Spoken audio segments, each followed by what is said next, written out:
Experiencing frequent Rogers internet disconnections? You're not alone. Many users report intermittent drops, especially in urban areas. The issue often stems from Wi Fi interference, hardware faults, or network congestion. First, let's focus on Wi Fi checks. Ensure your router is positioned away from microwaves, cordless phones, and thick walls, as these can disrupt the signal.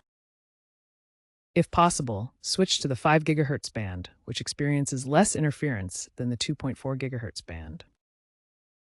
Next, perform line checks. Inspect coaxial cables for kinks or loose fittings.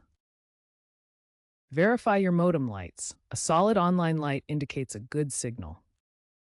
Rogers also recommends using their app or website for diagnostics, which can test your signal strength and suggest channel optimizations.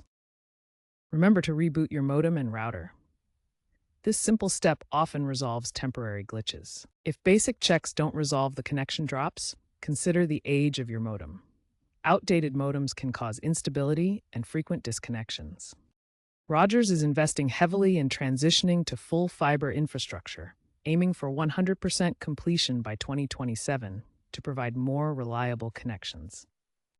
In the meantime, upgrade to a mesh Wi-Fi system or Ignite Wi-Fi pods for better home coverage and fewer drops, especially in larger homes.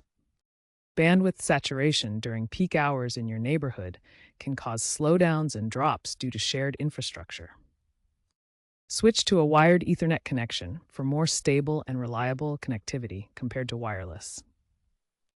Rogers is exploring AI-driven diagnostics to predict and prevent outages, and 5G home internet as a backup for potentially more reliable connections in the future.